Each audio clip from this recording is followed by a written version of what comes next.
मैं मुखरुमजरी north east window TV की dialogue ता मिरेंग ताबीरी बापू नंग पुतराम नोकजरी ngasi के कोई के डायलॉग की थमजरी बा topic cabinet expansion expectation and outcome question mark हौजिक से मणिपुर दा पीआर की मतुंग दा अखोइना मयामना लाखनिंगबा अखोइ गवर्नमेंट नौबा फॉर्म तौखरे गवर्नमेंट फॉर्मेशन लेखरे लेखरबसी मतुंग दा चीफ मिनिस्टर मसा यावना अखोइ की लेदिबा कैबिनेट मिनिस्टर मंगा खला मतुंग दा रिमेनिंग तरियत छि हुजि एक्सपांड तौबा ngam लेरी सिगी मतंग दने कोइना गरांग हंदगी दुका तोंगा तोंगा फोरम सिंगदा कोइना नैनदना अखंग हाइ म्यामदा मोट पिनदना लाई मसिदा हुजि हुजि लेरिबसे खोदे मणिपुर कैबिनेट एक्सपांशन तौबसे हंदकी गवर्नमेंट से फॉर्म तौखरा मतुंग दा कोइ पॉलिटिकली यामना सेंसिटिव ओइबा मोमेंट अमखक्सु ओइबा दुगा स्टेट की यामना complex of ethnic अखोइगी composition अमसु लेबसिगी मतंगदा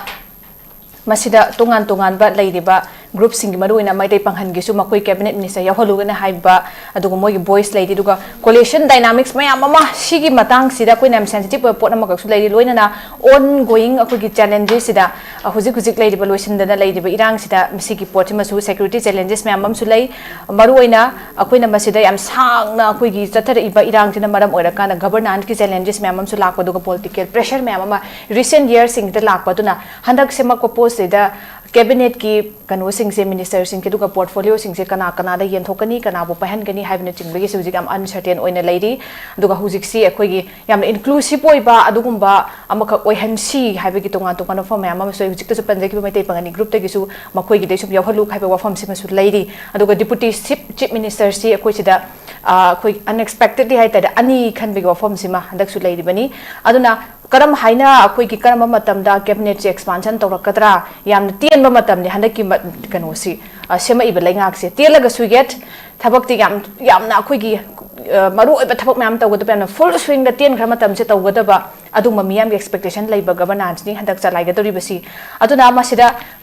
अखोइगी state government की पावर से कैबिनेट की एक्सपांशन तौग पोर्टफोलियो यंथोकपगी शक्ति से इदै लेतबदौना हानदगी सो कोइन उरगा लाकपसे दुना सेंटर दगी आदगी खला कांदा ओइरकदबी मवोग अमका खुसाउनु उबै ममिसु लै अदुगा लोइनना खोइगी चीफ मिनिस्टर सी दिल्ली हुजिक महक लेरी अदुगा आदा चटखिबसे दिल्ली दा अखोइगी लीडर सिंग उनरकांदा महक ला मतुंग तारीख 15 सदी अखोइगी कैबिनेट एक्सपांशन तौबगी वफम जे ओइरबा याई हाइना मयाम बीजेपी की मैकेदी की फोंगदोकपा अदुगा मिनिस्टर अखोइगी कनोना सो फोंगदोकपगी वफम से लेरी केस लोकेना सो फोंगदोकपा वफम से लेरी मा हलकपगा हांगी बतरी ची मेनजिलकांदा मपुंग फालकांदा फजना खुद वाक तौरकनबगी पोसी सुमागना फोंगदोइ हाइतारे अदुना हौजि चटख्रिबा अखोइगी चीफ मिनिस्टर की खोंगचेट इन दिल्ली मसिदगी हलाकांदा तसेंगना दु मयामना पामिबा एक्सपांशन तौबे थबक से पांगथो अदुइरा अदुगा मसिदा मयामना थमनबे एक्सपेक्टेशन करी आउटकम लाकपा या हैबने चिंगबसे हिरम दनिंग सिसु नै नजनबा कोइना पुखचब टॉपिक सी खना नै नबदा सरु गाबिना बै दमकता कोइ स्टूडियो दो जिलेंसन लाइब्रेरी काय कुमजि पैनलिस्ट अहुमदी अखोइगी सीपीआईएम की ओजा शांता ओजा तराम नोकचरी अनि सु दिलेंसन बीडीबी से जेडीसीएम की प्रेजेंट ओजा माइबोन फाउमेई ओजा बतराम नोकचरी अहुम सुबदा जॉइन तौबिगने शिव सेना की ओजा एम टोम्बी ओजा तेन मतंग नुंगदा जॉइन तौबिरनी अहान बेगी से आई ओजा माइबोन दा लाकजिगे ओजा कैबिनेट एक्सपांशन की से कोइ नैनदना लाए हुजिक फोक ngamdabagi post sidaisida athugu matamda expand ta holaga thabak sing se work sing ja hauhaning bagi apamba mai kai de me ama leire hujik si aduna hujik fawba cabinet expansion se leiriba sidai ngamdaba si kai gin haiba wahang sim su chaung leire aduga hujik ada chat khirba cm gi kanu se delhi khongcha sida halaga sem ba yai hana su phongdoi oja gi oina masida expectation kari thambi aduga kari outcome lakpa yaina khanbi kamaina ojai meeting thambi ni subra ase hujik अखोइना ngasi discussion तौदोइसे निनी हुनी बदा खंगदबा को तौदबा सुम लेरबनी expansion से अदुबो अखोइना हजिक थमजनिंगबदी हजिक केगिदमुक्ता सुकिंटिक delay Torino अदुगा मंगा अमा हाना already deputy chief minister अनि यावरागा कैबिनेट अमा ऑनरेबल चीफ मिनिस्टर अमा अदु मोय पोर्टफोलियो से पिथोपा ngamdisi केगिनो अदुगा अनौबा वालिबा तरेट असिसु मुगा केगिदमुक्ता एक्सपेंशन ngamdribनो हाइबसे अखोइ खंगमिनबा मसंग हेबा मरमदि हौखिबा गवर्नमेंट फॉर्मेशन मतंग दसु स्टेट असिदा ngomkhideba स्टेट ना कारइबा रिप्रेजेंटेटिव सिंगना खंगदबा लीडर फाउ खनबा ngamdana आउटसाइड स्टेट ता लेरिबा सेंटर द डिपेंड तोरगा खलगा honourable chief minister Vasak लोखिबनी सिमियामना कावबसु यारोय लोइमसु खंगी अदुरगदि हाइरिबा Chief Minister Kanbangam Dava registration Marata Honorable Simpsona Anova cabinet expansion to winning have she my capacity na tre have she Miama Sung Kangi. Mamdi Mabu Pao highly registration na Kanki Benetravanina. Adi Manasu cabinet Muga Kanba have she Aruwa Madlevo. Mamdi Matamamadi highly Bakari MLA Mertaki of Manipur, the massive so original Mokoina Kalinjaraga, a point of was Simpsonally, Mano, Mana Muga, Canada, expansion matamda, giving it a CC to pay Hana. Aduga, Mama, Masi, Piri, cabinet member, Masi department, Pahalagadi, Manipugi, Kana Kadaba, Masi department, Pahagadi market, Moksana Kadabahana, Kalaga Matam, Adugi, Sakiba Matam, women in the Piner Mebaka. How's command to winning young momentum expansion zoom matanda honorable Simsagi, Kutang the Gi, Toraga governor na Togudaba. Ka was up with about Adumba Gi, Namlatrava Matamgi, Uiva, Simsaki, expansion the Sida, Equi Yingo, how's it to the issue, Muga, Masika, honorable Simsona, Mutsalaga. Delhi the Sally Shikagino expansion guinea high, or pure in Tottenham high, duty, Mang the Haplok Center, the Ayava later, the expansion of the Habsi, Messi, Haziminate, Sumeva. Adugi Mohogi, a probably out of Vomatam Madura, Massi expansion is Hoduini, Aduna, Massi expansion the Maria in the Vaikan Tamzegi. How's it later La River? Loki was Yawaga deputy, Ani Yawaga cabinet, Ani Yawaga. Okay, Manga Lokre. Adugadi, Hojimuga Logo, Pilakadava expansion, the Yaukadava, emulating, say, Manipugi, state key interest, expansion, the Yahon Gidova, cabinet mantising, Kandurira. Number one. Number two, then party interest, Kaki Yalaga, cabinet mantri, Pina, give me Kandurira. Aduga ahum subadena haidiba Manipuda sahi ahum changsilaba awawa na khan kham thengleba aduga economy do yam soaba pajami yam ningba kaileba state amada masigi demakta mohoi yinglaga expansion da pidurira mi du khandurira asidane ba khoni ying yarise aduga kadi haidiba cabinet expansion da yaudurisi ai mathangda khakaba nuainaba Hana Pukiba Miam the Pirosi, my Masagidum, Namjana Honakani, Aduga, Hozik no Canada of the city, Matan the carbon white of a mission do, Mahoida Matin Rapina, Kabi Hanabi Matin Pina, giving a piece in the Patinum Kanduya. High Bumba, a queen of Pambadi,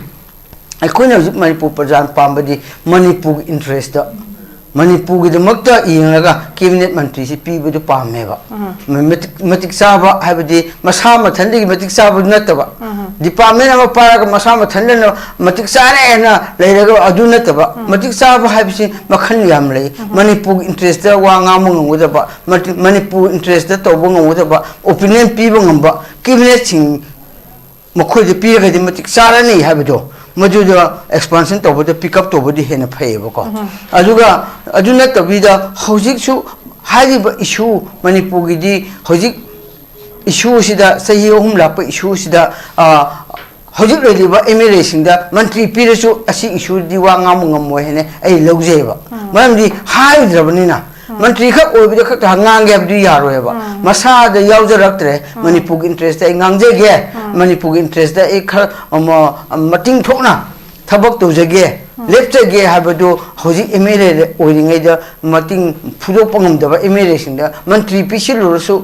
Hamunta, Nebuka, a city Kangro Potney, Adubu, Handaki Mantri expansion Lakado Visida, I never hear with Hana. Pulamba singsi ayamba phangda mandi maramdi masi government form to basu Manipur interest na teba party interest ta khankiba ga form to kiba government oibana adu hedi party interest ta khrak kona mathang da ka ba khanuai na ba gi mota mating pi bo oina expansion to ka ni na ai na chum thajai adu di manipur gi interest da ji le ba issue si gi interest di yang ga pi ga da bo di matik sab sing pi ka ni na lowe ba ka ki matik sab pi ka ba ta gi di hoji ai na haib si kui ro ni mari ni manga ni khang da po ne ba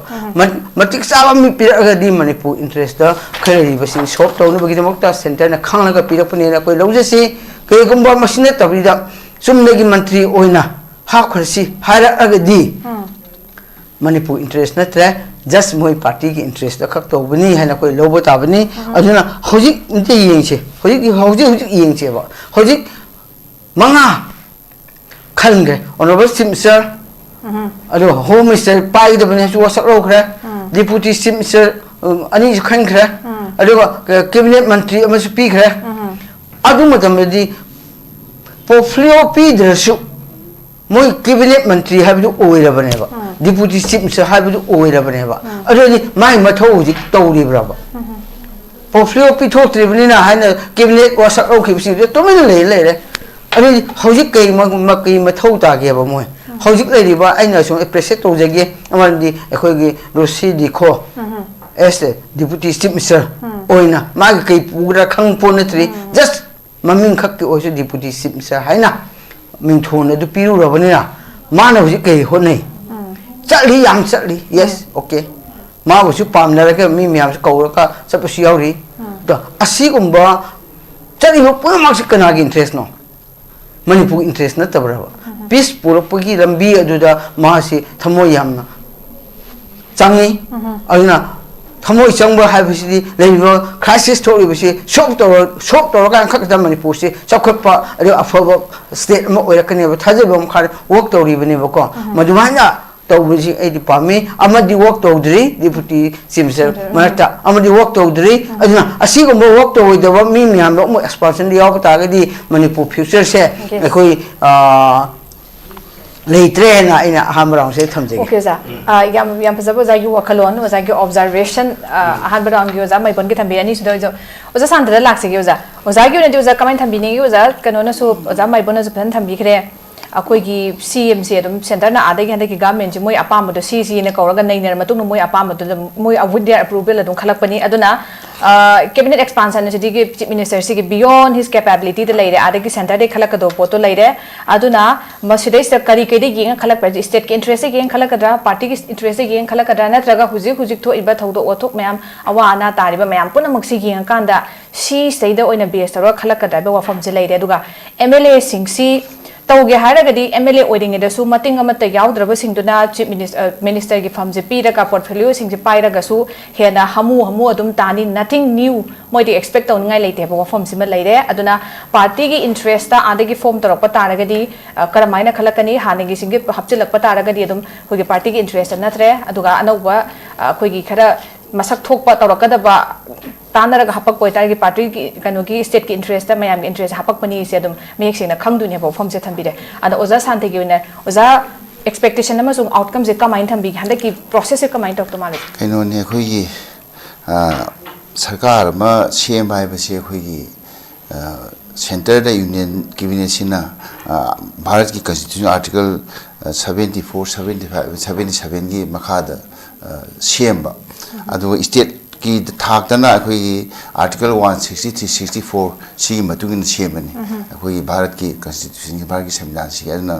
masida tawisi mai soifadaba mayam unity mayam ji nga ka tawini adu khoi se khoi no taw do sin khoi state level gi ne khoi kaino taw du si adna hauiba phirwai tang mari da yai pharob ni miste khoi manipur da sarkar ma lakhre khoi hanagi khoi kaino taw dana muthalu sarkar ma hingalandana numitu makta khudakta PR su loktho kanda ana side khoi ni yeng ga dawidi khoi gi manipur ki इतिहास ता नत्रगा भारत की इतिहास ता भारत की parliamentary अदुगा democratic वैबा अखोगी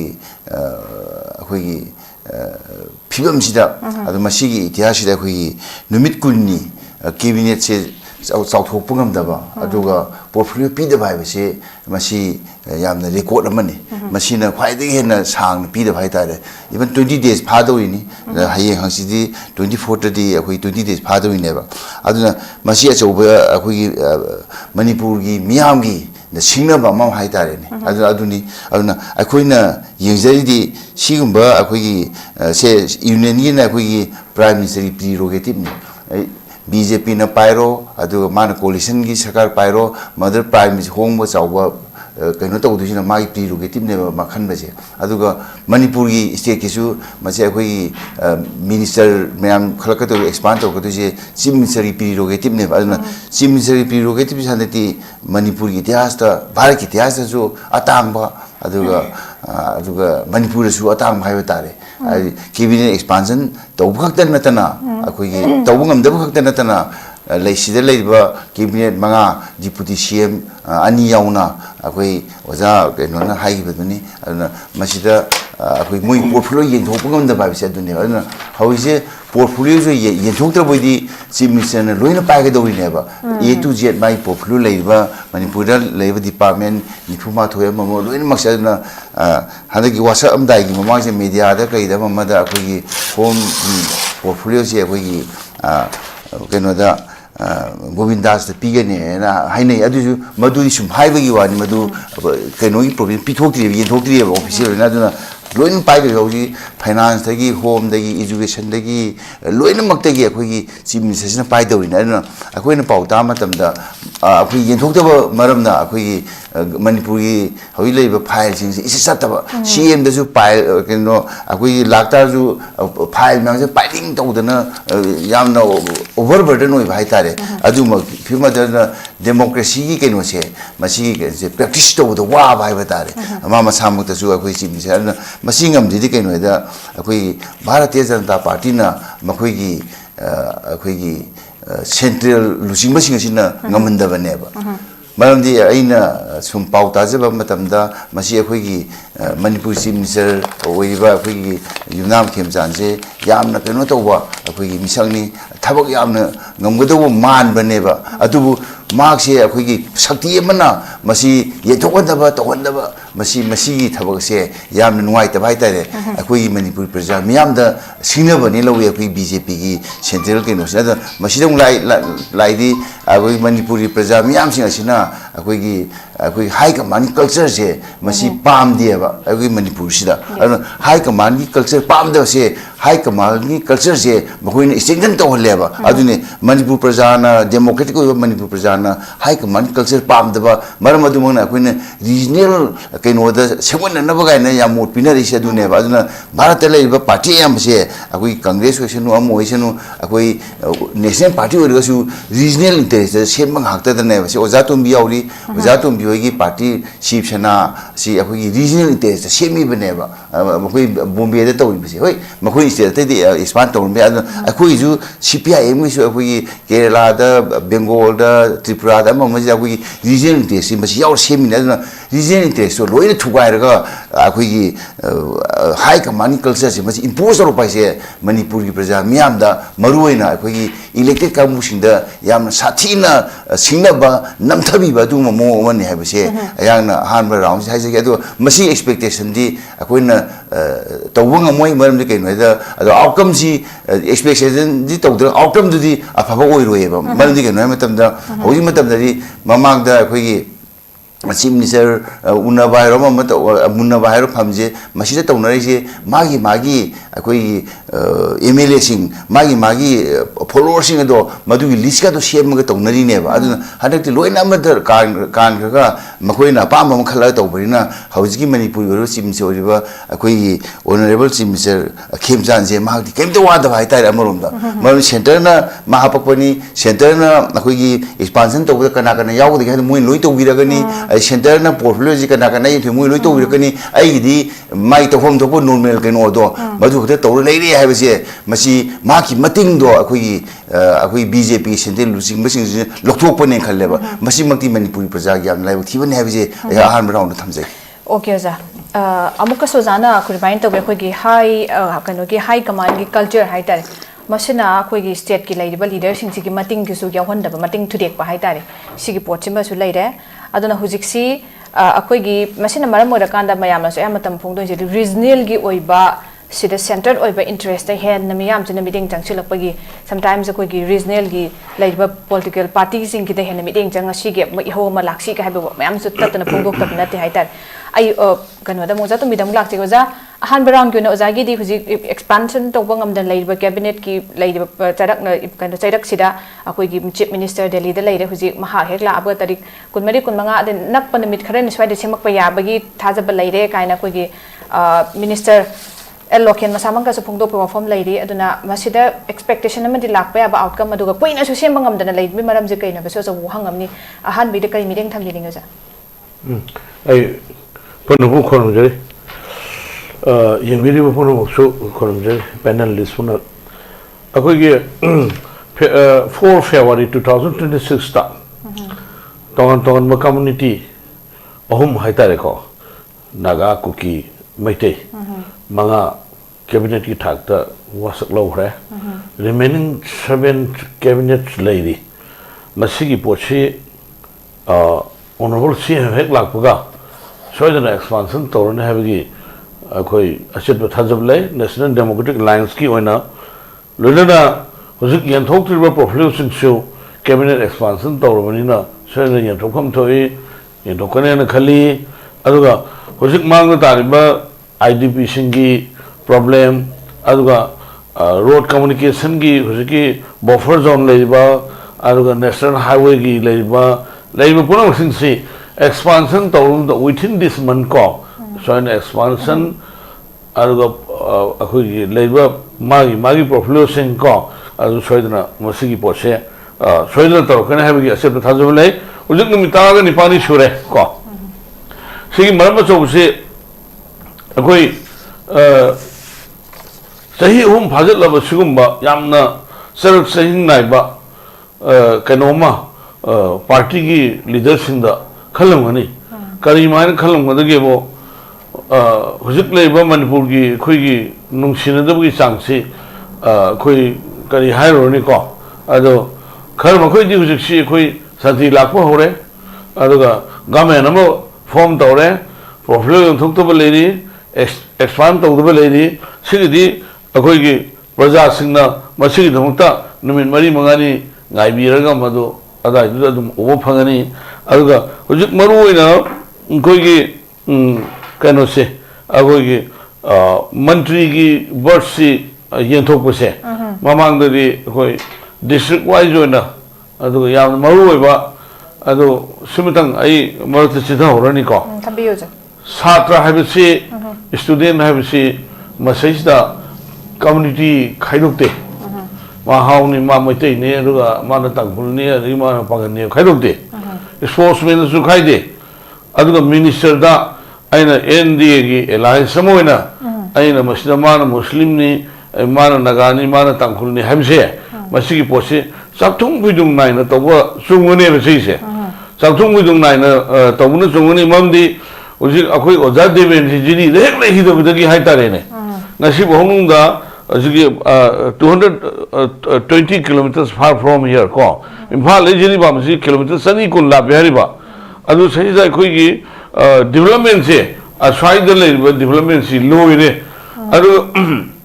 development si kamaina tawon da no habidu di yam sangani ko swai gi khoi gi minute manga ta gi nei na ba swai da thoroi ba auga sahi sang sina palamba Congress ki ahoba mayam sina ngasi gi taribe dasa se aikhoi taune ba aduga message da kana gumna khoi politically khoi SHIV SENA president democratic alliance ki convener na haji lalika and harso jaga debate on da we are ready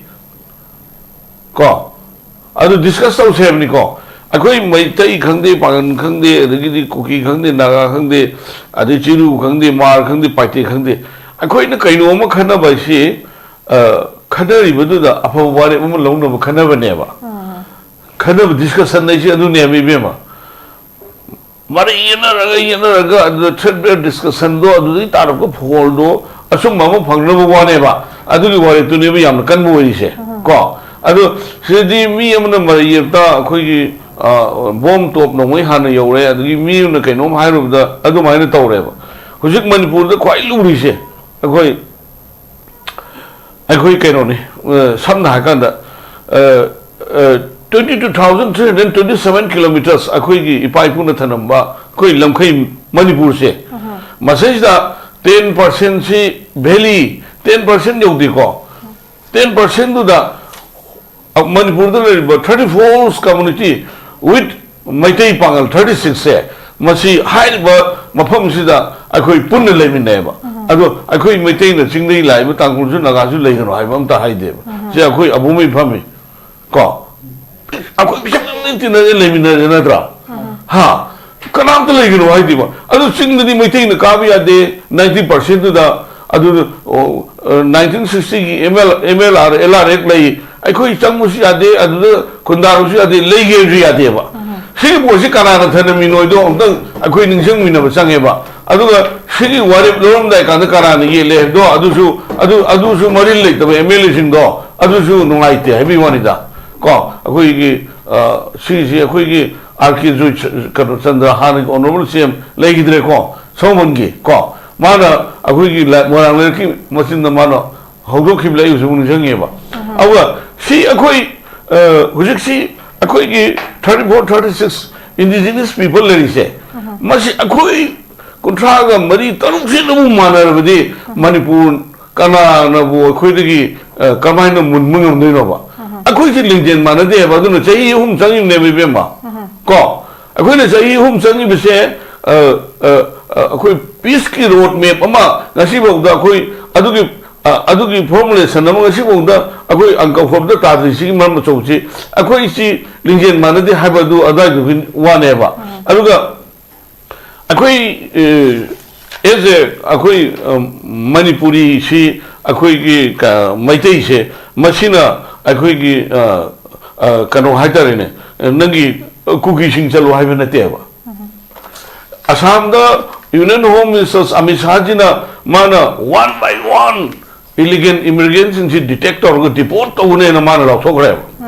ko akhoi manipur di hu chi ILP thamjalaga ILP su thabo inti jana tong da ba aduga tawri ba su maitei kharna to ba atei to community yaw de ba adu official une inti jana tawraga madu ki marik sum ba thong to pakhet de ba ko 90% ko ba maina hai tare si seng na hai ram ni ko adiki gari driver kharana gari manung da bora manung da lo porfo mayam inner permit system ki niyomiti thuairaga ko akoi si patte ba akoi si hana akoi kamu si bhag tawam changi ba bhag tawam changi adu akoi si beg bag yam kanne ba amana amagi patte ba mani so gau da ba mi du patte du hai ba adu kwai lu ri bo chi akoi di si Bangladesh samdi Myanmar sin state san se ta kilakwa narco terrorist kamu se masi si be masi akoi detector go deport ga ai census so du to bi habne ba 27 February de horone na hai re adu kari mong da to du no kamai do no miam ni yanin da bi kari do no lauri si kari do no adu di government gi step su miam sami na ba step ni adu di kari no hanu jin to ga manipur gi leiba mayam sin si akoi gi ipai puna thanamba lam khara sibu akoi na masi gi lam sibu kanjabu si ai right na tro ado ai gi isal rep to na hat do madu du lemon khum do ai thong na tra ba adu honorable MP bimol baba bobo zo ne na du sang biya de na hai re adu kaya na adu akoi si karai do akoi si kari noma akoi si muthal lage hai ba pora ma kan ta ure hai ma adu si ranti wo hom na te ai hai je adu ranti wa ur gidi kan ta we hai ba adu hujik le ba BJP government si aina sum khan bada yes akoi manipur gi akoi gi ipai pu singi khumam na moi makok non si akoi gi honorable president akoi gi Murmurjina akoi gi ima singi adugumba akoi gi nupilani asugumba sanglen daga lai su katna makok non si akoi nuwa e ba ko adu adu secondly ipai pu sing minda aduma ni ko bor kadu akoi ipai pu sing ni jel leramba tawamba adugi adu thonbi ba imphal leba adugi worship ki adu thonbi ba adu akoi nungai ba phawe ba adu nakal lamrom da pura akoi si ngasi akoi ni wari bisai sida akoi thaya ina ba ka laga sabdo donglam tawe ba Sini ba hujik gamna malu ina hujik akoi gi Manipur da le ba lai ba shoi ba angang sing sina waro re si shoi da ne ba adu si akoi hujik gamen am lai welcome taw re khoi pang ma ba khoi mating pang ani adu sai sai khoi gamen si khoi kainum kui no ma na kano tha kano ka ta ai ne 2027 ki February da ne ba election che hujik 26 ki February ne ba ko Sahi ama chikamung da korom kandak lakani. Naga, adu sigi matam se thamuk tongnum se leitre. Profilo si din nahani yantik pugi dong ne ba. Igi moni ko. Profilo si nahani yantik pugi dong ni adu expansion se. Akoi ki Manipur ki miyam khali ba. Adu kumba keno se. Akoi ki MLA sing marakta. Mui masen ki marakta. Adu kumba ponum khak propose tongnor khandan maduna. Adu potun ne na phakadong ne ba. Center dagi Center dagi akoi ki ground reality kano do yang na putong da tong di BJP ki manung da su adu ki potu moi ki wakhanda nungai taba potu pok kane hemi wani da okay adu na cooperation pi wana ra kane hai ba okay ja adu na mar maduna moi ni marakta yana jeraga moi ki marakta ki leader khanja ba moi marakta ki mantri khanja ba adu yam phai hai ba okay ja adu na tana center dagi akoi si taw na som hairaga oren mabuning da waru budu cooperation period traga akoi sang na sahi hum chumna chathara ba sigumba akoi ki community ani gi kano se masi show to da yang thujal loi okay ja cooperation period ragadi nang pot ma thang ngam da ai yaw thang ngam ni dro adu aina kadar taw ka thaidu level di pot thang ngam hoidra adu dum phang le ni ba adu gi pochi aikoi da nuai to le hai bi wani da MLA sing nu nuai to le ngone ba si adu ga masi ai na haje si as a alliance ai through the Northeast TV ko si akoi gi hak isa gi hak se बहुत हाथ भी हक फंगबद वाइना leader खन भी हक soupy का lung नेबा okay जा थैंक यू सो मच हम नुंगाई जे जाने हम फजन थंबिरे दुना हुजिक से लाइबा पोसे बीजेपी की मनुंग दा मरुम दा मो कनादा पीगदगे हाबसिगी लाइखाई ताबा ngamdrabra हाबगी मोत अमा सो हुजिक हम फजबो जा तो बिगी दैसे थंबिरे अदुगा कना दा करी पीगदगे हाबसि लाइखाई ताबा ngamdrabra हाबो फम सिम ले अदुबो याम सि सुम कुइन नम सिला थंबा याबा पोत नते दुगा हाइसु हाइरी लाकदोरिबा कमिंग टू 334 days 25-26 स्वाइदा सेम बा यारबगी कनोम सु लेरी मा हे हलपगा चीफ मिनिस्टर हलपगा गाइना कोई फोंदोक नरपसु लेरी अन्ना आई जामे फोंदा लाकचिगे ओजा स्वाइजा मते खतंग जो जाना हाइलाइट तौबिरबने करिगी सेमबा ngamdaba नोइदे क्वेश्चन जो हंगबी खिमनो जाना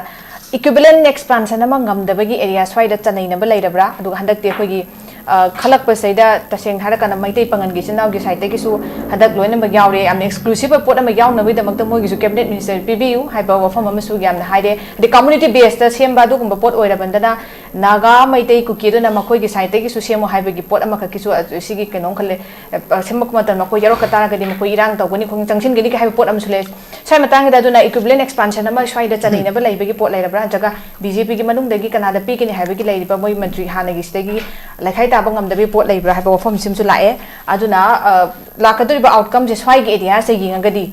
kari no lakaduriba pot se haiba gi pot am su bo hangke chawo thoi hai tare kamaina naina ba ya sai matang de mase khigi hoji hangliba surbara na hangliba do chumi Manipur se maroina community yamna khangi atoppa su lei dugo Manipur gi da hawpa community se maroina Meitei amakak leijere duga kuki haiba ma leijere duga naga haiba ma leijere duga pangan haiba amakak leijere masi gumba leiriba state masi aina kaigino masi hariba singsi lei hai ta isidi kram kaigino haiba matamda Manipur Legislative Assembly da hariba community singsina Manipur gi mihut oina represent taweba ko aduna ne hai ise aduna gadi hariba community sing the Manipur hojik when ying yasi Manipur interest the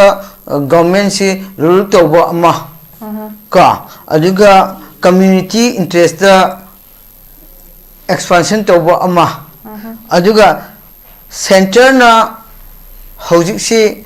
hui ying bi ai masi Manipur ki interest the government si tel ba matam si Manipur interest the sembani have taragadi hojik expansion to ba ba sida Manipur kamhain to ba ge have matam da kai gi mak tamasi expansion si matam chan to ba ngam drino portfolio yin thop ngam disi kai gi no have matam sida ai di center na su oiram ba su yai amaram da adubu leadership sigi weak oibigi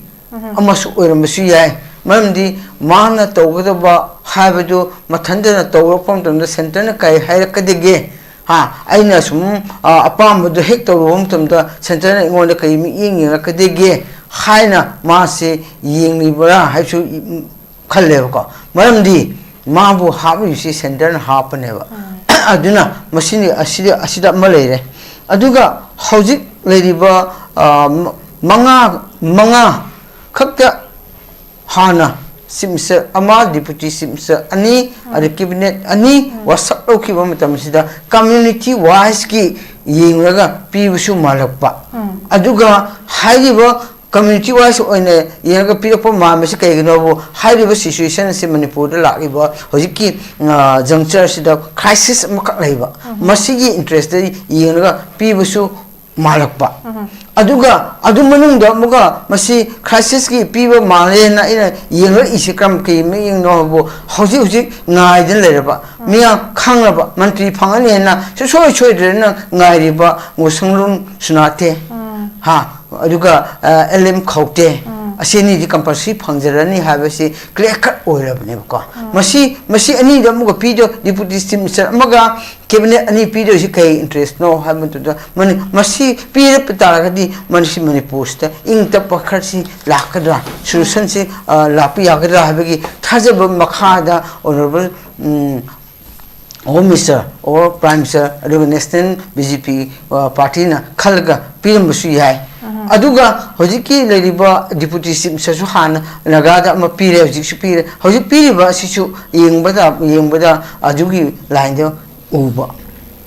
aduga tangai fadana masi government sida tangai fadana masi ani sidi su yaw de biya de habo matagumna kibni ani khaksu yaw kheba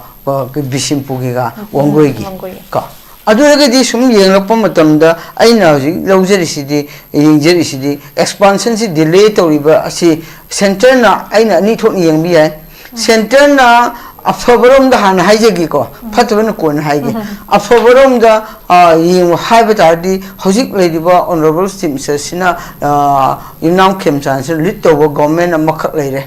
Naibasida haiba Manipur ki situation sida development oire crisis ki oire all magi mom tamda khemchanda khuina piurabrina simcha oina wasak halurabrina udi maga chanaba maga khutsamnaraga chatnagada ngangudaba kai kiorsu madumbagi chanagada budu yengaga tapna khoi phetana study toraga cabinet expansion tawsiena center na yeng number taragdi amamudi fayeva center na kai so koi mai chobia de haiba haidaba khangde khoina khalurabani simsa se dodi masdugi makhan da pugudaba maga khusamna ba chana gadaba mi singsi haudradi khoi kangkhong saiba tardi khoina center na habiba government se adu leader se mi noknaraga akhoi party gi phagran to phattabrum da lapana hele adodi hengadra adodi masi gidamakta expansion si ngaktang phadaraga mantri si kana na pisiye haidu tapna khalambu agadi ai center bu yamna thagachege adubu madum dannataba amuka phattabrum mu yemu taragana akhoi khalubase akhoi center na ngamba yaba makai haiba yaba makai si yagadaba honorable team se koi khalure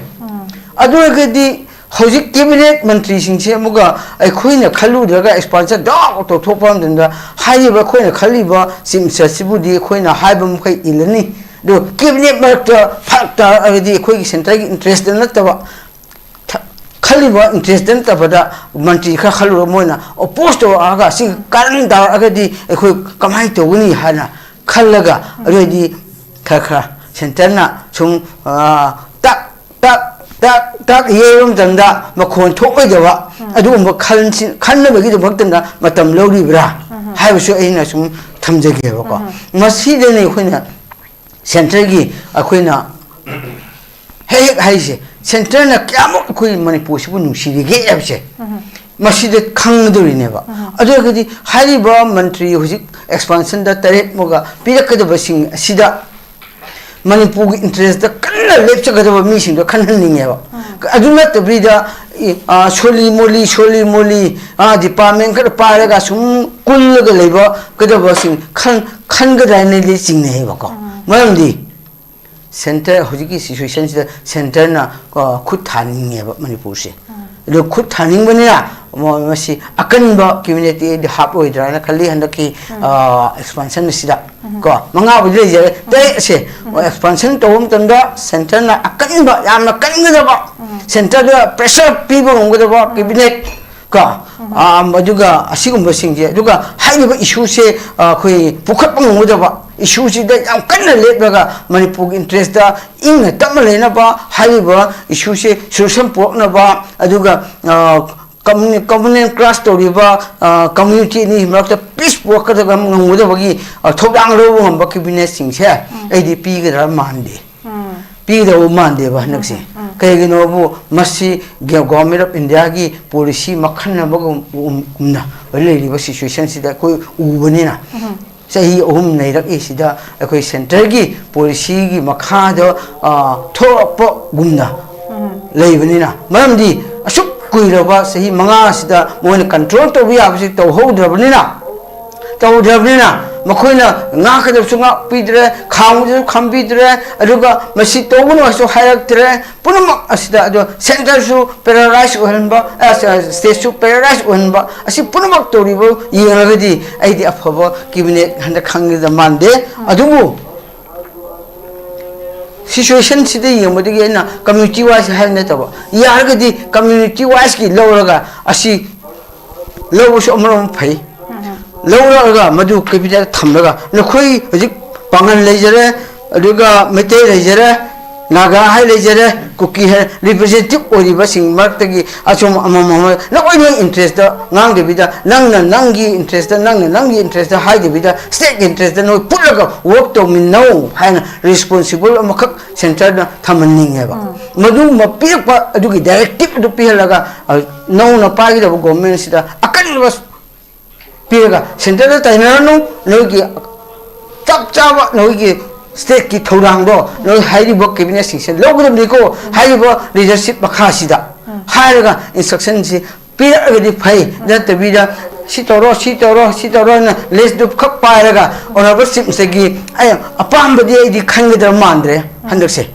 magi chamina gadaba maga roina gadaba cabinet famina gadaba singsira magi apam ba mo khangda mandre ba center gi apam kala gadaba adu list tu paira sida wasalo governor pc laga governor through invite to laga expansion to go male adu gadi high center ni piri ba cabinet miam aduga high akoi honorable chief sasiga amuk chana to rom tanda akoi kana wa hoguni center se mong ta center mong ta ga traba manipur da government sida piri ba thodang si chap chana mo control sum to le bun panda government se mong ta ka kanda kana gi do sa ta hone manipur parja do sa ta hogune ba miam ji do sa ta hogune ba awa ba jum awa ba phangda ba ado pen de ba dum pen de le ga ba asi purmak ase akhoi gi masile ni khwai gi he na pen oi de ba bu wa ga ba bu idps 60000 muk le li si mai kai mang ki ba punma masa masu siki ba matai manau kai na ki ba asi gum ba gi miyam se asi gi awa ba mu oi ni adina masi government sigi makha pole masi government of government oi ge di center de depend to we hojik ki government ki mung do di law and order amoga state subject ni aduga asi Manipur ki interest the work to administration state na to ga ni ngamnak trakanda state sina request to budi ki center na help to open to ngamani hojik ti center na direct to government male have sidi mahu ki thabak tun ulle expansion ngamnak tre portfolio yun thop ngam dre even expansion course portfolio di manga di han pithopu daka oidra yes machine ngam da ba hai bisidi center na punamak sipai daga matam khadi sin na ki da male hai na ai samjage okay za ani subaron gisu zagi ramai bon gyam phajaba observation thambi manipur lenga ki power da ma ki sakti da kemta khanba ngam draba gi leibe mong du nutik leise ado handaki khongthang cabinet expansion gi senna tana irang je hawrak padagi akhoi gi center na karam haina akhoi gi manipuri irang thok ibe irang sing de center gi kamaina magi intervention amasung karmaina effect tawe duga pr lakra matung da khudimak se loina mak center na chukli pai mong gi leibe gi am pen da bagi kari tamak ta leader sing se voice raise tawdribna makhoi gi mayok ta haibagi mating leite sin lauraga lamne khoina ukhanga bani aduna hadak lakaduriba khanggadoriba cabinet expansion pirakada portfolio sing si center na ka khalla kanda makhon thoktaba makhoi interest le du da dum chalai ba yagado ba mi sing do khalak toribra haiba si gem chena thaje bo phom no jamai bon ju thambire adno karam babu cabinet si de hapaka dorib no karam babu khalaka dorib no kari outcome so la ka dorib haiba bo phom sine and ministerial position se akoi gi political balancing som da yenga torok toribra ku center gi khucha bi haigadra aduga phoigi in the interest of the ngasagi people of Manipur as a whole to irang se punna yeng kan torok toribra haibasia je achobo hanga moin thokle ja santa lak je ja kamai tham bini usai motor hojiki akhoi gi community basis ta kanu to bai si akhoi gi community means religious based ni community hai tar ethnic based ta ta ga na akhoi gi ethnic ke no si kuntraga taruni lai si Manipur da community based religious based to ta di akhoi lai si akhoi gi Hindu ne Christian ne Muslim ne sana me ne masini Buddhist ka du di masing yam yam de aduna hoi si akhoi han su ye thoi se adum de ye thopong ma de han gi sina han akhoi gi bi na tawri sina kaina matamna khara mating lai ge do ba ma ga chamina ba ya ga do khanja ba haitare ma ji khara strong oi ba CM oi no yi aduga handaki keno sina khoi honorable simse khemjan gi sina ma na karim tang ngam de ba do na prajan u bai ba tare ma gi loino Delhi gi BJP gi central leadership na high command loina khalani loini thopi loi to birani haina aduna di khoi gi honorable CM khemjan ji khwai di na wa da ba simse hai ba tare ne wakhan je khalan da ba ma ji haidi aina kaim da tawba ngamori do na kai khalu da kai kan dino haibu ne man taw sha adu ne mayam na Manipur da akoi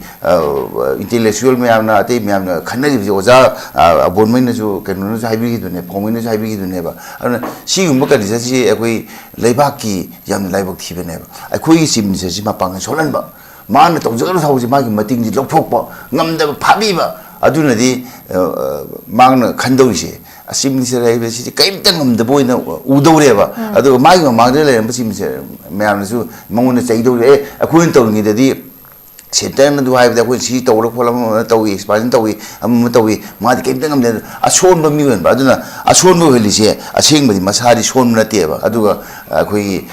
BJP central leadership na moi high command na solan bane ba adu na masi soli ba se ina misak ama khakta solan bana te khali akoi body politics se akoi masi de solan bane khali na si gum ba gi body politics solan li se masi na takpadi akoi whole as a whole Manipur si ang kada Manipur nungsi da bahai tare BJP gi hai ba party si naman supnam sasan to se oja tombi hoi ju yauri na akoi NDA si da yam na chaw na mating pangi oja tombi na hoji gi hai si ne NDA ge du ge da ge to si mating pangi na si ma ga se ko tan na de bi da mo to mo supnam to ning ba to bu gi to ko man ba ma tawre hai ba di na te ko man ba do mali je akoi na maji akoi oira adana tawre ni ba na ai ni sum khan ba da handa ki mamang da akoi district akoi ta to ni le ji ta to si da akoi ayamba hauji deputy CM si थमीसे हाना अखोगी सेनापति district है लेंबा अदु अनि ने लेइसे हाना की district मापल लेंबा अदुगी deputy CM जे district अम अनि थमी बनेबा अदुना नगागी कुकी वा नतना अदुना सिगुंबगा से खरा चाइथोंना थम्बम दरकार लेबा असोमना चटप यादबा कैनोसिदा लोइन थोबा चुराचांपुर रोम से लोइ न हुंदोम भाइबा तारेने चुराचांपुर तमेंगलोंग अदगी कैनो अखोगी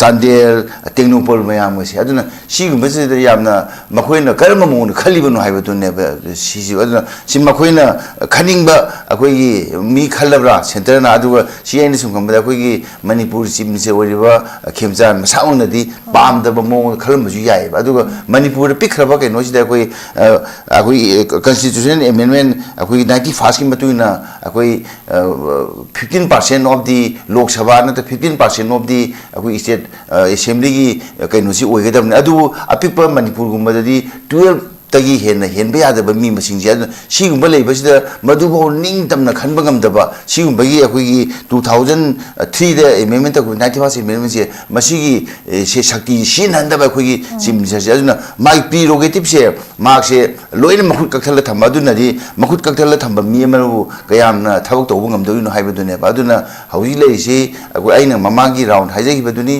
भारत की अखोई इतिहास दा भारत की पार्लियामेंटरी प्रैक्टिस की डेमोक्रेटिक कैनोगी इंस्टीट्यूशन के प्रैक्टिस ता अखोगी नुमित कुनि सुरकदौबनी तांग कुनमैददी मसी फावदा अखोगी नुमित कुनि से कैबिनेट एक्सपांशन गमदबा और पोर्टफोलियो से लेइबा मोइ मंगा तो हानि थोपु यायबा कना कना नो से अखोई मांगददी अखोगी ऑनरेबल बिशेनपुरी कारिबा अखोगी कैनो से गोविंदा से होम पीरियड लाथोगे होई पीरी राइबा अदुना पिरक तबसु यायबा अमु खला खांदा अदुना सि मरमदि केना होम आइ हौजिकी मतम सिददि से बिरेना अखोगी फाइनांस पाइ होम जु पाइ सिमनेसु लो ओइरिबने मरमदि सिगु फिमसिदा अदुना हौजिति डेमोक्रेटिकली अखोगी मदु येथोरकदरा हाइबदुने बखोइन खलिसे अदु ओरबसु पीदिरिबा अदुनदि यामदर होम दुमदि गोविंदास ते पीबि यारे लौथोखरमिना अदुसु पीदे अदगी चीफ मिनिस्टर सु माना लोइना येथोक्तरन पाइदे दो डिपुटी सीएम ने जो कई पोर्टफोलियो तो पाई दे मगोई फाइल हम चतरेबा डिपुटी सीएम द फाइल कदी योगदे के खंगद्रेबा होम से ओगदोरिबा गोविंदास कई फाइल योगदे खंगद्रेबा अखोगी यामना ना ओरिबा अखोगी खुराइजम की लोकेन सिदा कई फाइल योगदे खंगद्रे मोइजे मिनिस्टर विदाउट पोर्टफोलियो ओइने लेरेबा डिपुटी सीएम देना अतै मिनिस्टर म्याम से एक्सेप्ट अखोई चीफ मिनिस्टर सि नतना अदुनदि चीफ मिनिस्टर से थबक यामना ngam tarane mamdi ke namda mangona file ma'am loan pile तौर लेरने चिंग वांगनेबा अदुना मधुबो यथोपसिसु डेमोक्रेटिक अखोई फंक्शनिंग अमनेबा अखोई मिनिस्ट्री की एक्सपांशन तौदना कोतना अखोई पोर्टफोलियो यथोजन अमते यथोपगमदबा सी फिवम से अखोई मणिपुरी लाइबक थिबनी मजे तसेना भारत की अखोई मरुइना अखोई एनडीए की लुसिंगबो इरिबा बीजेपी की एनडीए ते पार्टनर नथेको एनडीए की लुसिंगबो इरिबा बीजेपी की लुजदबा मचनी मणिपुर लेबा अखोई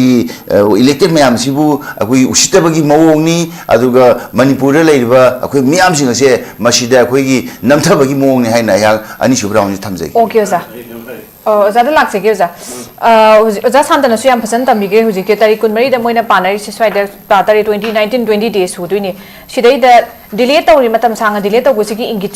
इंगित से कइनो हाइबसु हंगी मरमनि सरकार सेमबदा याम नाइना खरे मतम याम सांग लौग्रे हुजि अमु कैबिनेट एक्सपांशन सिदा अमु होरेन सेमगदरा हायेंग सेमगदा कनादा पिगन हाइबगी नाइना बगी सेम सीसी की साइकिल सिदा मु हनबे पोस्ट लेदे दुना पोर्टफोलियो फो यंथोक्तरी हानिगी लेदिबा मिनिस्टर सिंग दिना मथौदी पांगदन लेदे दुबु मतम सु याम तेली अदुगा थबक सु याम थोला फुल स्विंग तौगदबा अमखक नेदकी गवर्नर से हाइतारे अदा ओजादा ओजा तबिदा थम्बी ओजा सी करम हाइना लौ कनो तौबा या येंगबा डिलीट सुकुइना तौइसे कइनु दुगा लाक्ता गदि मा या आउटकम से मसिसे करम हाइना कइदा बेस तौरकाना लाकपा याइना पॉलिटिकल बैलेंसिंग ओइदोरिब्रा नत्रगा लैबाक सिगी इरांग सिगी येंगा काना पुनमकी याइफना बसेमा कनिना खनब्रा कमाइन थम्बिदि बेबसे कनोने नेशनल डेमोक्रेटिक लाइन्स की पार्टनरशिप से मसी बॉम्बे दगादी अखोई शिवसेना से मा अखोई एकनाथ शिंदे जी ना ऑनरेबल चीफ मिनिस्टर ओरगा अदो बीजेपी की फाइनल बिजनेस डिप्यूटी सीएम ओय ममांगी वानी को अदुगा कैबिनेट मिनिस्टर सिंदा मागी डिस्ट्रिक्ट वाइज होना अखोई लायन शेयर फंगबा टाइगर शेयर फंगबा aduga akoi gi sathung bidung naina khoi even akoi municipal corporation bhabu to web like that akoi national democratic alliance ki hujikle bochi BJP ngatne mapung mari phab majority orga shu mase yauri ba akoi Naga People Front, National People's Party, Janata Dal male hori ko aduga hujikle ba akoi gi kaino si masi NDA gi alliance ka thane ba NDA gi alliance in si punging shok tana ba aduga family mo orina ahan ga tanaraga thabak to wai si any si political party sa ne ko si high command na moina ta pai da ga dugi nataba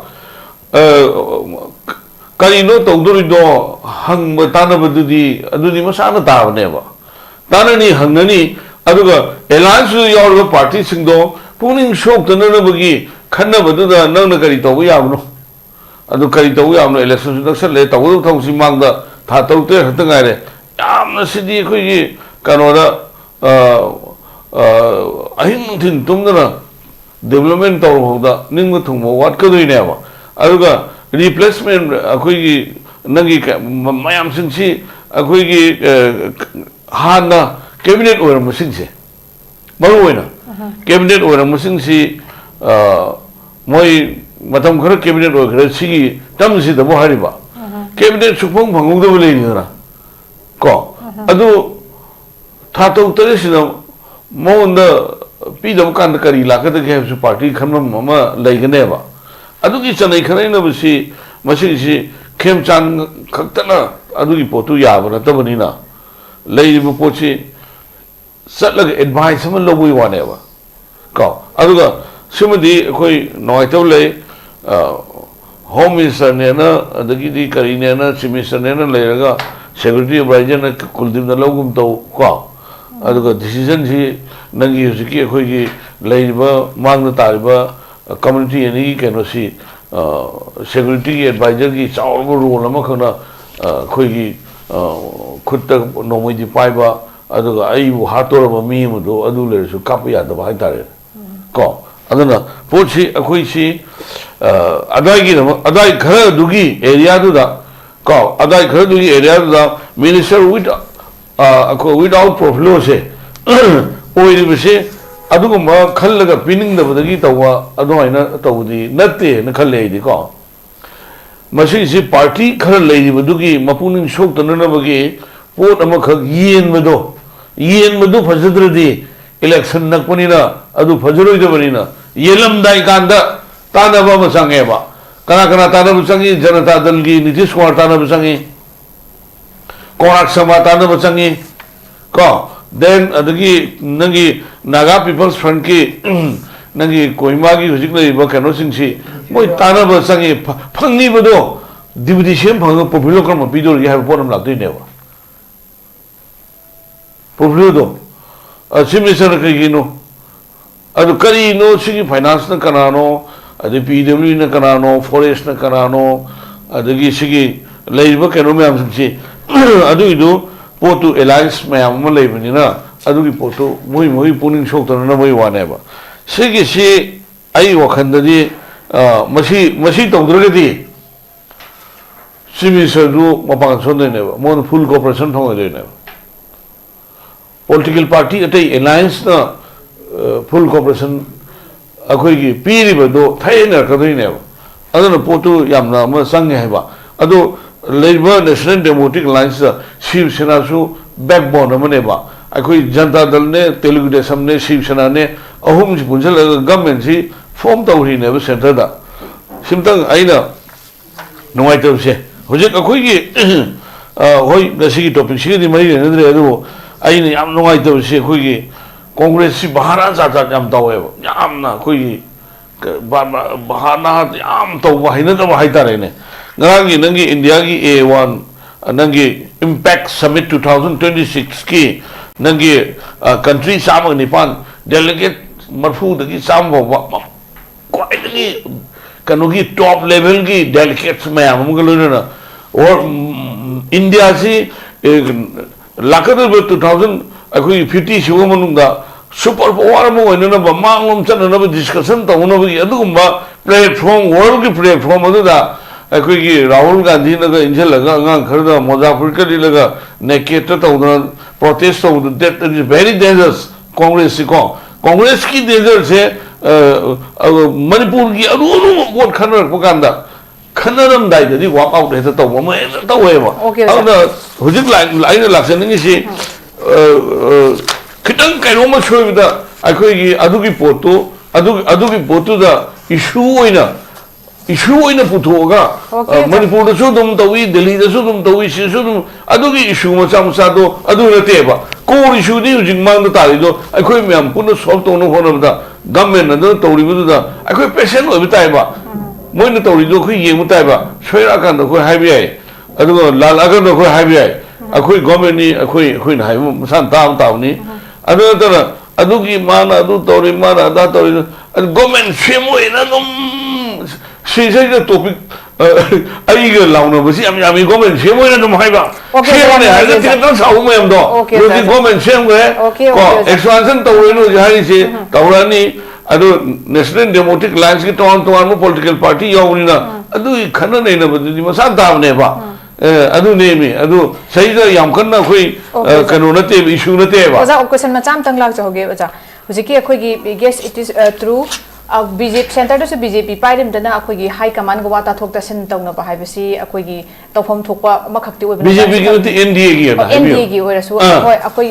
CD akhoi gi wata thok ka sin tawpa CD akhoi gi kanu hai tare chatnabi hai tare CD pot sima su samaina leibe pot oi du bo akhoi gi Manipur in case Manipur ko hujik nei na bai kanu ka puthorak pa hujik se matam se dum round akhoi hujik se 24 ngai tai 20 days mung se dum low du ni si matang gi da hujik matam si yam ten ba matam di oi si taw chalai ga da government aten matam se thabak su yam significant oina taw ga da ba government ama khakti oi aduna masida hujik thambi gi meeting myam du yeng kana kana da PC Canada ka dausi ge ne yen thok ta de akhoi na purely politically balancing the base oi ba center ge du gumba kanu ma khak ni na decision ama khanin lo ya bra du ai adu mande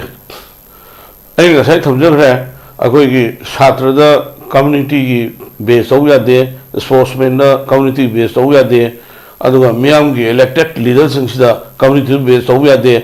district wise oina yengba ma aduga leiba community sing du gi adugi dekbhal tawna na ba moi bu yengbi na bu da muta adu adwaina khanbado adwaina tawkane na khalle aduga BJP gi interest adwai sum tawdu di adugi potu di BJP du mar tawraga soiri bedo adugi potu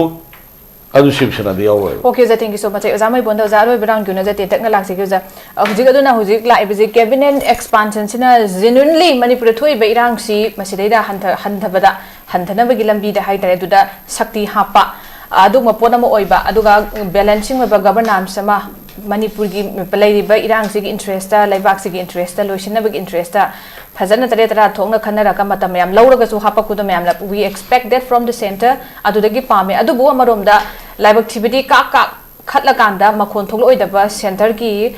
akhoi gi sida chatlu nang sitau hara khudom bithin bada yaga da ba du ma khan nambagi nei nabagi matam lo boram ta di very unfortunate aduna delay tawri basina mana sida pi ba mana signal says the hin tawri se ka do kari kinu haiba choba wahang ni lai se duna mayam su nei na kre ozamai bonda oza aroi begin closing de ma oina akhoi da hujik cabinet expansion tawbagi matang da hujik yamna maru oi ba akhoi gi Manipur sida hai tare hujik ri state sida dakar leiba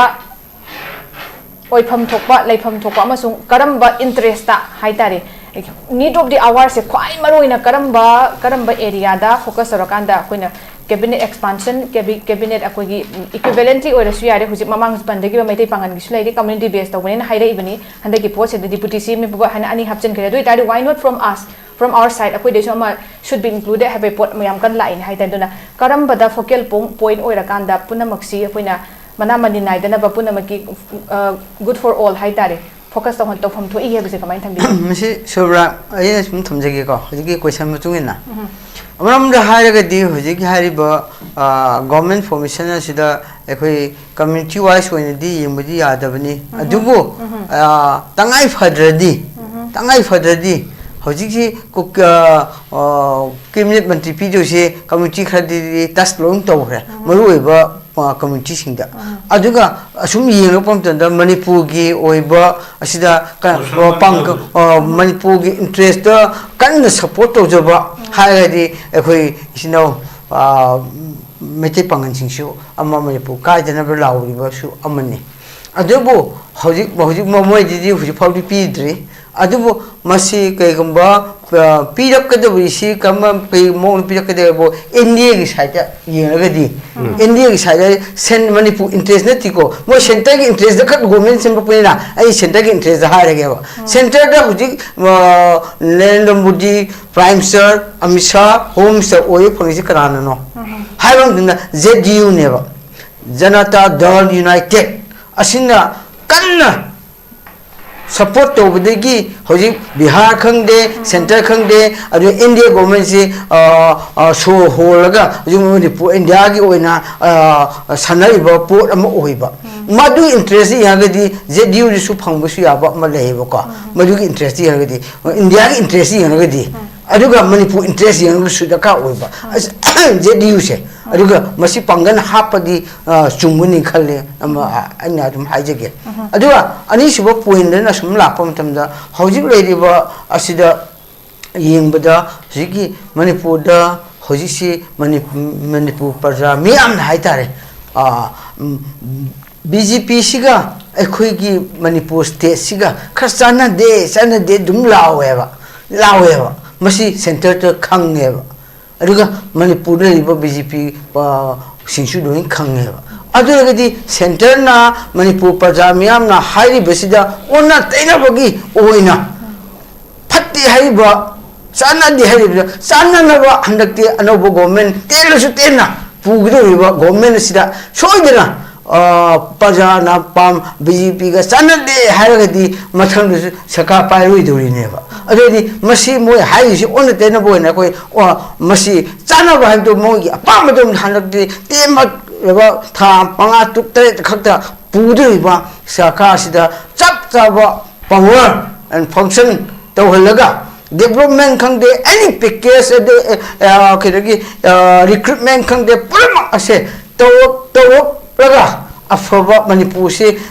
BJP ga sanadi habdu manghan nabe do ta handak to hanningeba madu to matam khakda aduga problem solve to dana lebi sisu to hanba si purma se onna tena manipur ge parjana khali bido onna tena bida pu aga afabaram da pusimbi na bugi de makdi ai bami aduna hoyik telo bada thamliba government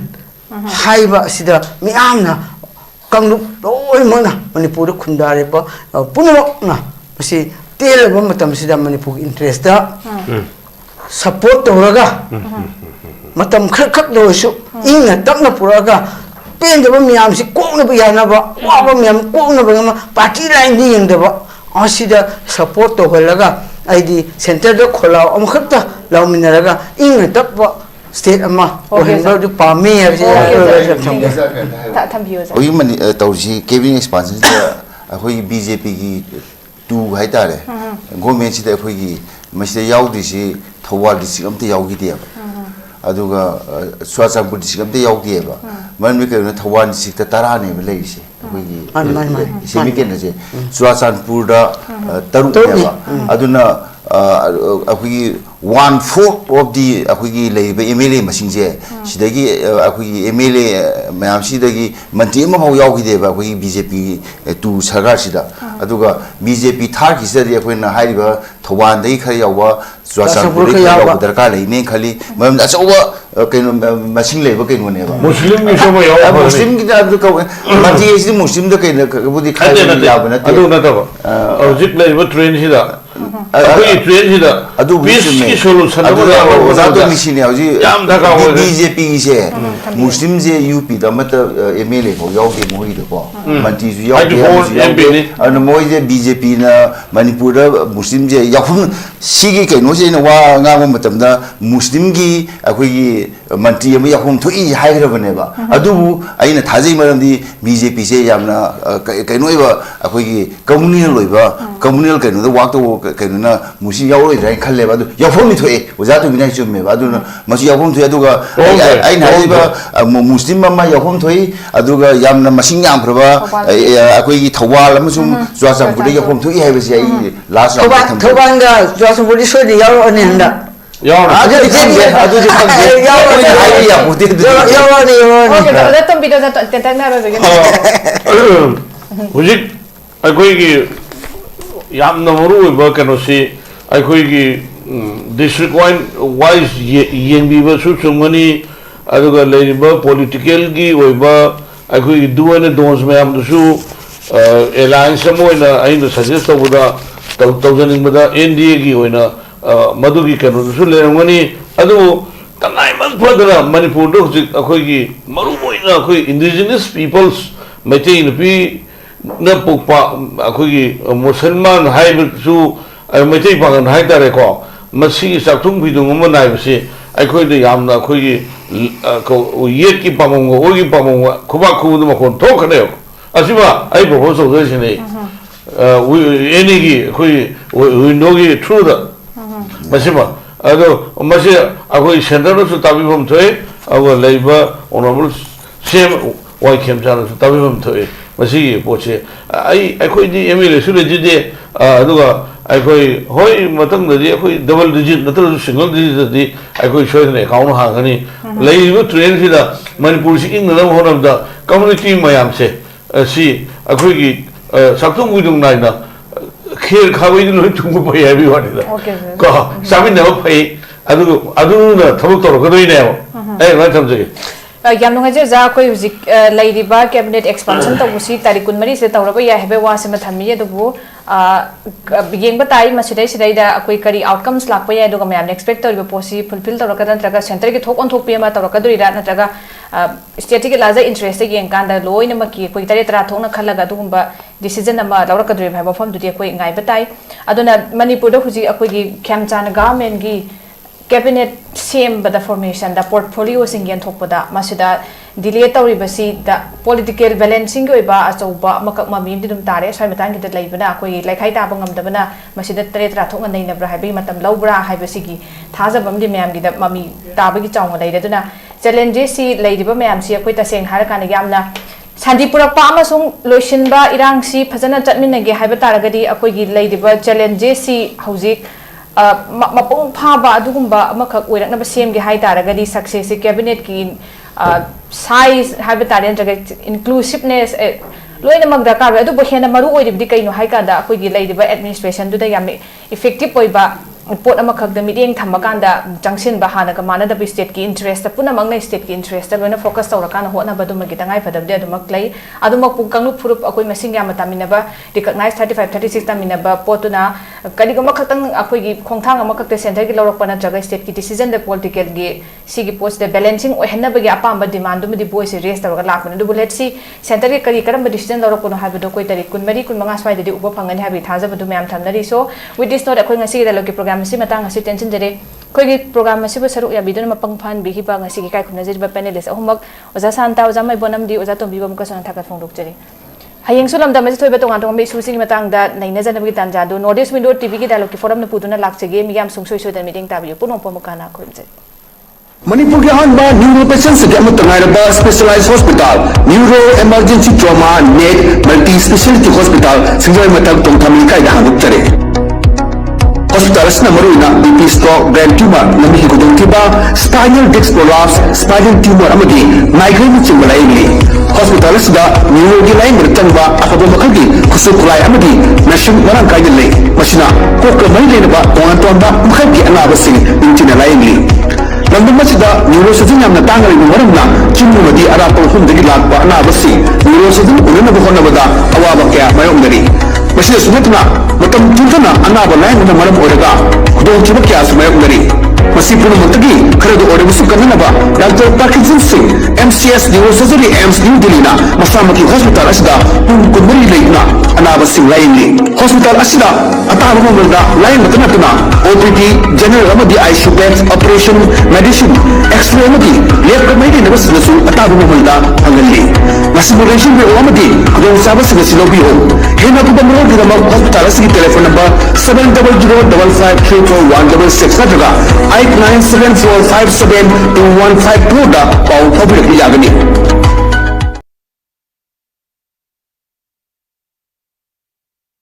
हक्चांग fun थंगे हायरबदी इरमद मसिमक्तद लैबा ख्वाइदगी फरब hospital सिंगी मनुंग अमा ओइबा Babina hospital लेजरी मफम असिदा थाजब यारबा अमदी सेयाम चंगना speciality कुनहेनबदा अना लायंगबगी खुदोंग चाबा पिजरी paediatrics cardiology cosmetic surgery अमदी speciality मकल मखा कयादा अखोगी स्पेशलिस्ट सिंगना मरिक चुमना थवाई हक्चांग यावना लायंगजरी अदुना स्टेट वांगदा अमुक करिगी चटलुगनी अखोगी मणिपुरदसु होगिति अवांग थाकी हेल्थ केयर फंगलबदा मतम मांगन बिरगनु सेल हेन तिंगन बिरगनु अखोगी स्पेशलिस्ट सिंगदगी मालेंगी अफब थाकी लायंग पता पियुंपम ओइबा सर्विस लोबियु Babina hospital where hope meets compassion अकुपा मरोल गिदमक Babina hospital Sajiwa jail road खाबईसोई इम्फाल ईस्ट लेंगसिन बिरउ नत्रगा अखोगी फोन नंबर 6909390666 ता call तौबिरउ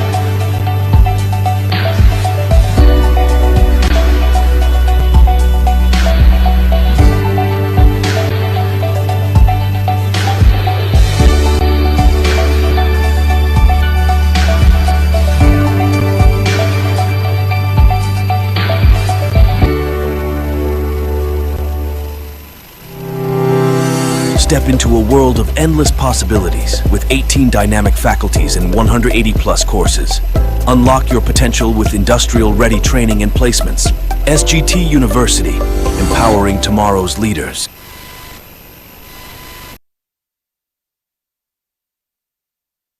Northeast Window meaning tabiriba mayam punamakpu taramna okjari hauzik mapalamgi thabaki pau pijari ahanbada अथुबगी ओइना दुबई वेयरहाउस वर्कर की थबक कौरी हाइरिबा थबक असी एप्लाई तौबिनिंगबा मियोइसिंगना presentable and good communication skill लेबता नतना मसागी चही कुमाथोइदगिना कुंट्रा तरेट फावबदा लेबा ओइबिगदबनी हाइरिबा थबक असिगी पिजरिबा खुदोंग चाबसिंग अदुदी per day 12 hours duty hours ओइजगनी per week ta 6 days duty ओइजगनी 2 years work visa pizagani loinina accommodation and transportation pizza batanatana medical and insurance su pizagani hairiba thabak asigi thagi oiba salary lising kuntaretagi haujagani ani subada United Arab Emirates ke driver ki thabak kauri hairiba thabak asi apply to winning ba miyoisingna Indian car license ka loinana Gulf ki license leiba oigadabani amasung basic English communication leigadabani हाइरिबा थबक असगी Indian licence पाइबिबा मियोइसिंगी थागी ओइबा salary दी लिसिंग यांखैदगी हौजगनी गल्फ लाइसेंस पाइबा मियोइसिंगी थागी ओइबा सैलरी लिसिंग यांखै मंगादगी हौजगनी अहुमसबदा बेहरन वाटर पार्क की फीमेल रिटेल स्टाफ तरा कौरी हाइरिबा थबक असि अप्लाई तोबिनिंगबा मियोइसिंगना रिटेल एक्सपीरियंस लेबगा लोइनना यामजबदा 165 सेंटीमीटर की चांगदा वांगबा ओइबिगदबनी थबक असि तौबा मियोइसिंगना पीरिबा खुदोंग चाबसिंग अदुदी एकोमोडेशन ट्रांसपोर्टेशन अदुगा ड्यूटी मीलसु पिजगनी हाइरिबा थबक असि थागी ओइबा salary लिसिंग मौद्रा तरेतगी हौजगनी Pamrol-gidamagta 7005273217 natraga 9366230077 natraga aikogi office Northeast Window TV building hata New Chekon Road ta lengsinbirau